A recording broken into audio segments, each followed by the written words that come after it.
5, 4, 3, 2, 1.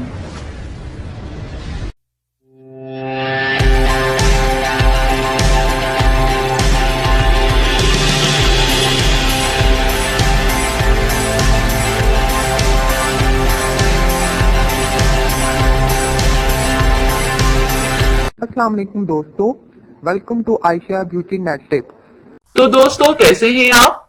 जैसे जैसे हमारी उम्र बढ़ती है हमारे चेहरे पर इसके असरात जाहिर होने लगते हैं, जिनमें सबसे पहली अलामत चेहरे पर झुर्रियों का नमूदार होना है। उम्र में इजाफे के अलावा भी आपका रहन सहन और खाने पीने की आदत भी आपके चेहरे पर झुर्रियों को दावत देने में अहम किरदार अदा करती है। यही वजह है कि आजकल कम उम्री में ही अक्सर चेहरों पर झुर्रियां पड़ जाती हैं। झुर्रियों को खत्म करने के लिए मार्केट में बहुत सारी क्रीम्स मौजूद है जो आपको वक्ती असर दिखाती है और केमिकल से भरी होती हैं। अक्सर इन क्रीम्स की वजह से तो चेहरे पर निशान भी पड़ जाते हैं।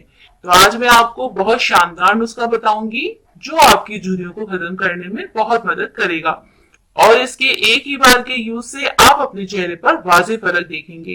तो आगे बढ़ने से पहले चैनल को सब्सक्राइब कर लें और फ्यूचर नोटिफिकेशन के लिए बेल आइकन प्रेस कर दें। तो दोस्तों सबसे पहले आपने कर्ड यानी कि दही लेना है। घर का बना हुआ दही यूज करेंगे तो और अच्छा रिजल्ट मिलेगा।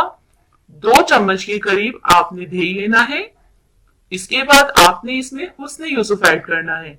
इससे पहले भी मैंने एक वीडियो में हुस्न यूसुफ का बताया था, तो सैकड़ों कमेंट्स आए थे कि हुस्न यूसुफ क्या है। आज तफसील से बता रही हूँ, आप लोग देख लें और गौर से सुन लें। यह आपको हर्बल स्टोर से मिल जाएगा, पाउडर फॉर्म में ही मिलता है। सेफ गनी की शॉप से भी आपको मिल जाएगा। अगर खुला लेना चाहे तो आप 50 या 100 रुपए का खरीद लें, अच्छा खासा आ जाएगा। इसका आपने 1 चम्मच ऐड करना है। अब आखिर में जो चीज आपने ऐड करनी है वो है एग व्हाइट यानी कि अंडे की सफेदी। 1 अंडे की सफेदी आपने इसमें ऐड करनी है। अब इसे अच्छे से मिक्स कर लें और वीडियो अच्छी लग रही है तो लाइक कर दें। जब ये मिक्स हो जाए तो इसे अपने चेहरे पर लगाएं और 5 मिनट के लिए छोड़ दें।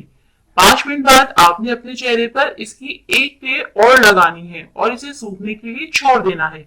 जैसे जैसे ये सूखेगा जिल्द पर खिंचाव महसूस होगा। जब ये मुकम्मल सूख जाए तो सादे पानी से धो लें। एक ही बार के इस्तेमाल से आपकी जिल्द टाइट हो जाएगी, चेहरा जवान दिखने लगेगा और साथ ही साथ चेहरा गोरा चमकदार भी नजर आएगा। मैं रिकमेंड करूंगी कि आप पहले हफ्ते में इसे 2 बार यूज करें और फिर हर हफ्ते इसे 1 बार जरूर यूज करें। तो दोस्तों ये थी मेरी आज की वीडियो। उम्मीद करती हूँ आप लोग को पसंद आई होगी। अगर अच्छी लगी तो लाइक करें, कमेंट करें और शेयर करें और साथ ही साथ मेरे चैनल को सब्सक्राइब करना तो बिल्कुल भी मत भूलें। चलिए अब इजाजत दें, इंशाल्लाह फिर मिलती हूँ नेक्स्ट वीडियो के साथ। तब तक के लिए अपना बहुत सारा ख्याल रखिएगा, दुआओं में याद रखिएगा। अल्लाह हाफिज।